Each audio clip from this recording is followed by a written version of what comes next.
Hello guys, hello people, welcome back to my YouTube channel.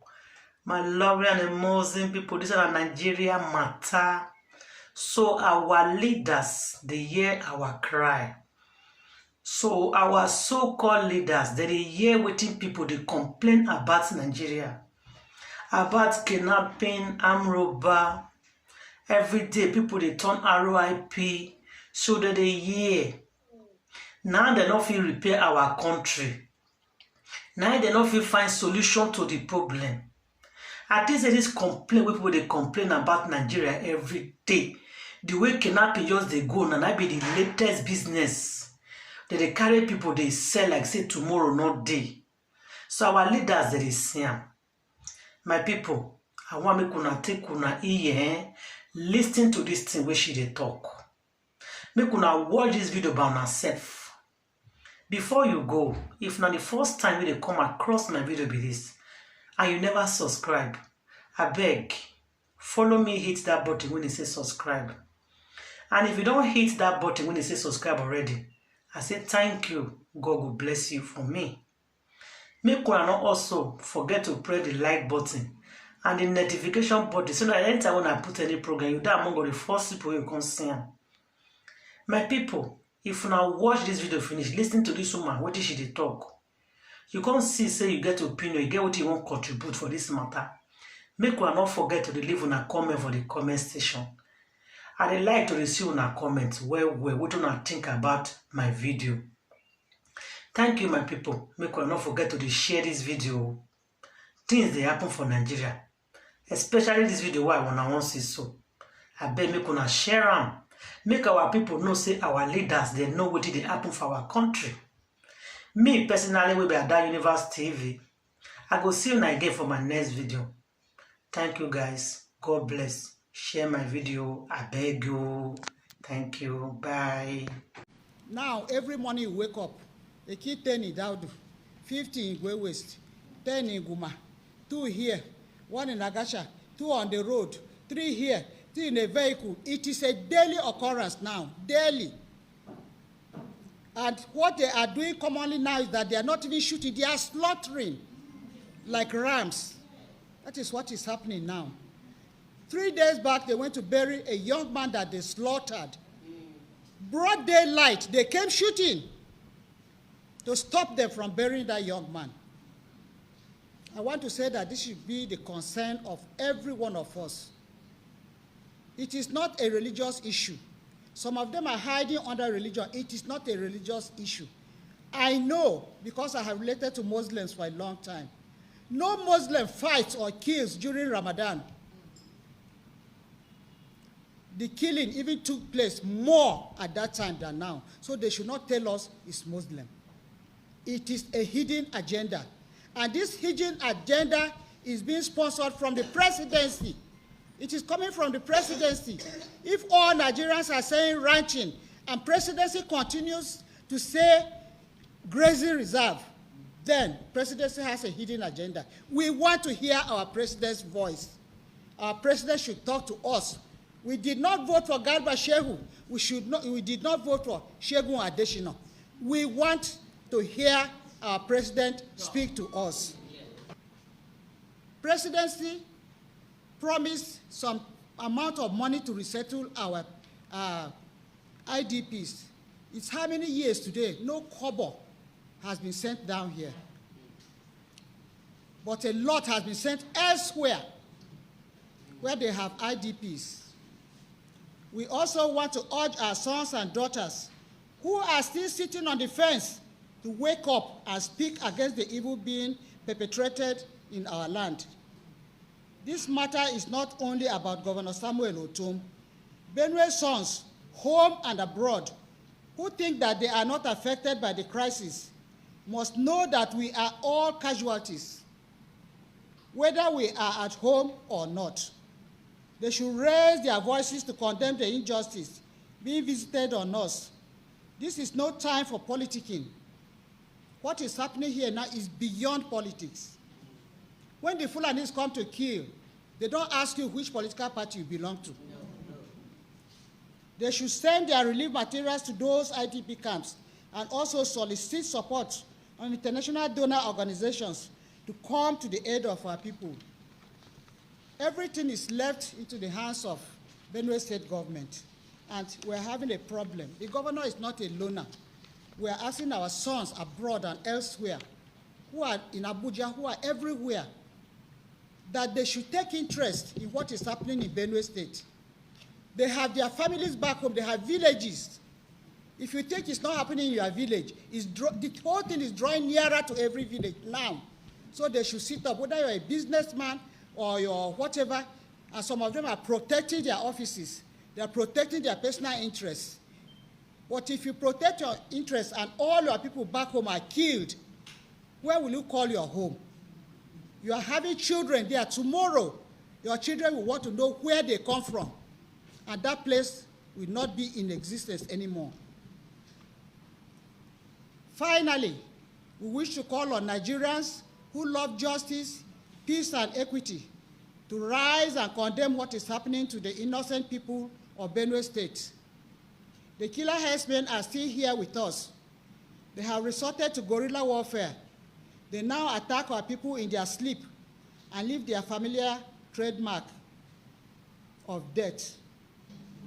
With very heavy hearts, to address you on issues bothering us as a people, Benue State and Nigeria as a nation.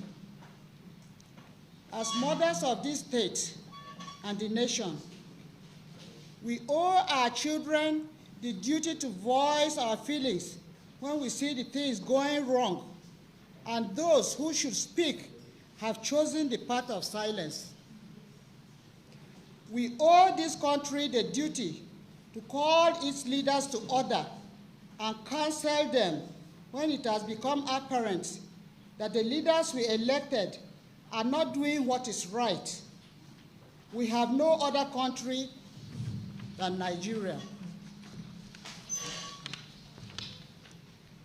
You are very much aware of the worsening security situation in the country being perpetrated by Fulani herdsmen who have killed thousands of Benue people and in other states. You are equally aware of the attitude of the federal government led by President Muhammadu Buhari, who is not bothered to see women and children being killed daily by Fulani herdsmen. We are left with no other option than to conclude, as many others have already said, that the president is happy to watch his kinsmen turn Benue and other parts of the country into killing fields. A few days ago, we woke up to the news that President Buhari has vowed to create grazing routes and establish grazing reserves in the 36 states of the country next month, whether anyone likes it or not. His senior special assistant on media and publicity, Garba Shehu, who is not voted, is an appointee, was the one who announced the president's decision. We are wondering if this is the same democracy that we all fought and got in 1999, leading to emergence of Muhammadu Buhari as elected president in 2015. Has Mr. President forgotten that this country is now being run by the Constitution and not decrees? What about the Land Use Act, which vets all lands in the state governors? Has the act been repealed? From where is President Buhari deriving his authority that he feels he can impose draconian and dictatorial policies on Nigerians and expect us to applaud him? The other time, the Buhari presidency introduced cattle colonies. It took the courage of patriotic Nigerians like Benue State Governor Samuel Otom to rise and reject the conquest agenda. The president later dusted the program and renamed it as Ruga. But again, our eagle-eyed governor and other patriots saw through the veil and kicked against it. the president reluctantly canceled the Ruga program. Today, the entire country is speaking with one voice in opposition to open grazing of cattle, while embracing ranching, which Benue has been leading the campaign since 2016. All governors of the northern states and southern Nigeria have taken a unified stand to ban open grazing. Shockingly, President Buhari has come out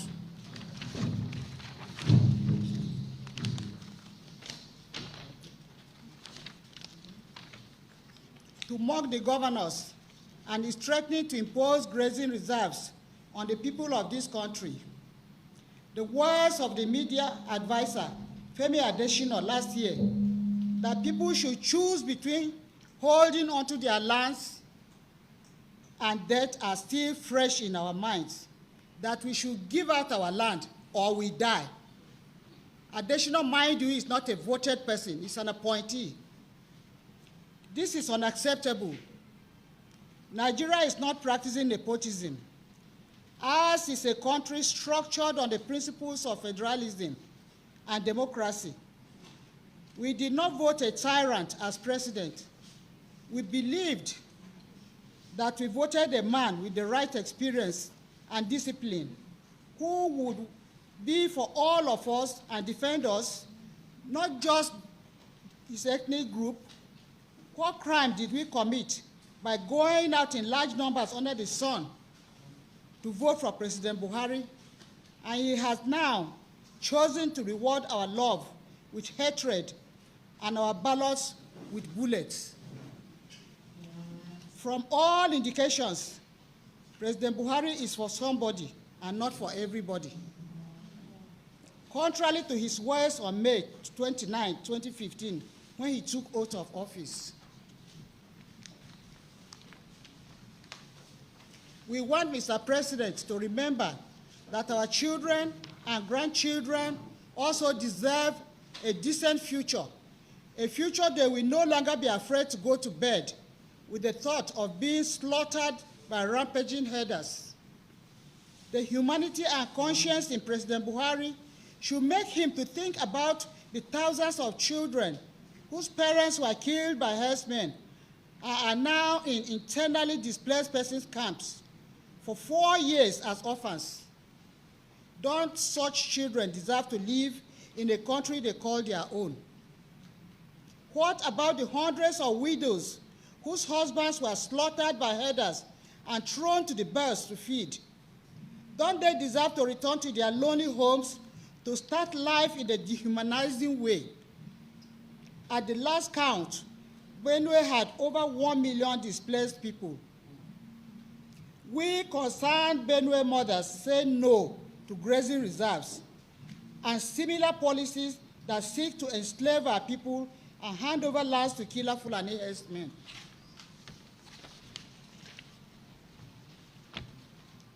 We have also observed a disturbing trend where Fulani militia attack our people, but the federal government comes out swiftly to absolve them of any blame.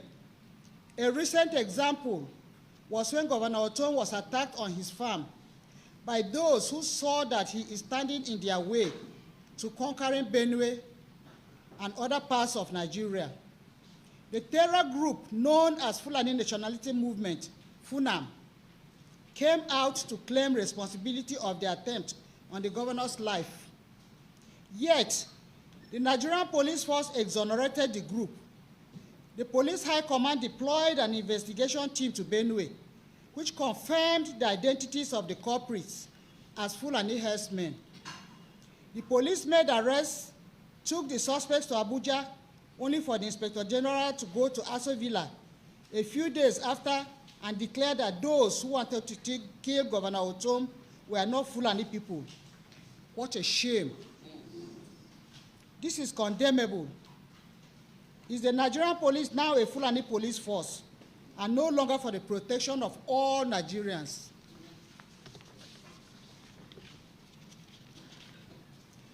We call on President Muhammadu Buhari to urgently address the nation and caution Fulani herdsmen to stop the killings, We know that if he makes the address directly to the Fulanese and means every word of what he says, they will listen to him. We would very much love to hear the voice of our president. We should not continue to be hearing from his aides.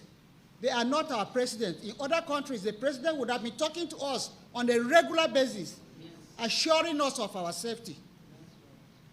The president should, as a matter of urgency, announce the cancellation of his plan to impose grazing reserves on Nigerians and instead evolve a national ranching policy.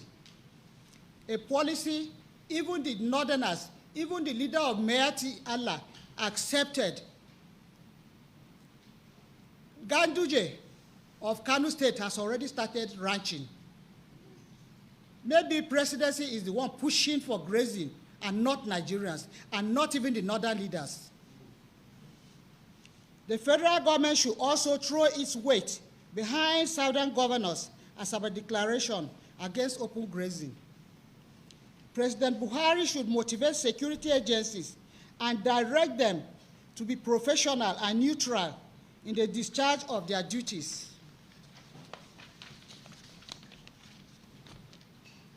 We also expect Mr. President to call his appointees to order to stop assaulting the sensibilities of Nigerians. What the Minister of Justice, Abubakar Malami, said, comparing the ban on open grazing with spare parts business, was insensitive. Comparing human lives to spare parts.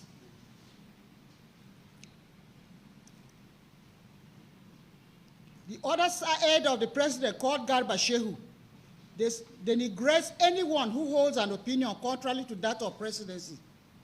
This is gross negation of the tenets of democracy. In democracies, where government is of the people and for the people, leaders of such countries listen to constructive criticisms in order to improve. We call on the international community and lovers of peace across the world to show interest in what is happening in Nigeria, particularly in the Middle Belt region, where killings of innocent people by herders have become a common sight. Benue, for instance, is the food basket of Nigeria, and for many years, farmers have been displaced from their ancestral lands. The ugly scenario has resulted to food crisis and is said to take a more dangerous dimension if not stopped now.